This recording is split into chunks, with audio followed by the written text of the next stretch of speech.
আসসালামু আলাইকুম সুপ্রিয় দর্শক, কেমন আছেন সবাই? আশা করি সবাই ভালো আছেন। প্রিয় দর্শক, নিত্য পণ্য বাজার তালিকা জানিয়ে দেওয়ার জন্য রয়েছে সরাসরি ঢাকা শ্যামবাজার পেঁয়াজ এবং রসুনের পাইকারি আড়তে।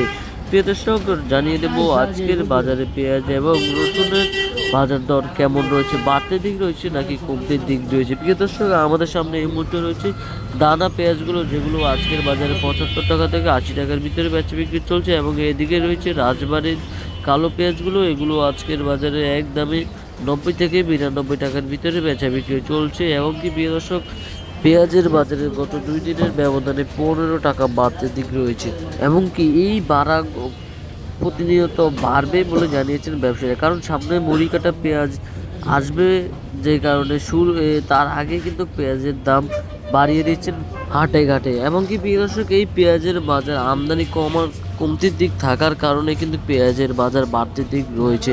এবং কি এইদিকে এই দানা পেঁয়াজগুলো গত কিছুদিন আগে শুরুতেই 40 থেকে 45 টাকার ভিতরে বেচা বিক্রি করছিল, যা এখন বেড়ে 75 টাকা থেকে 85 টাকার ভিতরে বেচা বিক্রি চলছে এই দানা পেঁয়াজগুলো। এবং কি অপর পাশে রয়েছে দেশি নাটোরের পেঁয়াজ রসুন।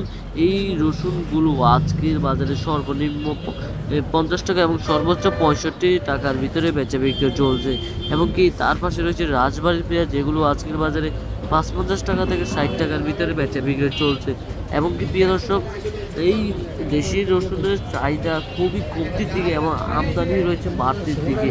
এবং কি এই রসুনের বাজার যদি স্বাভাবিক করতে হয়, তাহলে চায়না রসুন বন্ধ করতে হবে। এবং অপর পাশে ফরিদপুর জেলার পেঁয়াজও রয়েছে, থেকেও লাভ নেই বলে জানিয়েছেন ব্যবসায়ীরা। এগুলো আজকের বাজারে 40 টাকা থেকে 45 টাকার ভিতরে বেচা বিক্রি করছেন ব্যবসায়ীরা। প্রিয় দর্শক, সব মিলিয়ে বাজার দর কিন্তু বাড়তি কিছুটা এবং কমতি দেখা যাচ্ছে। এই ছিল আজকের বাজার দর।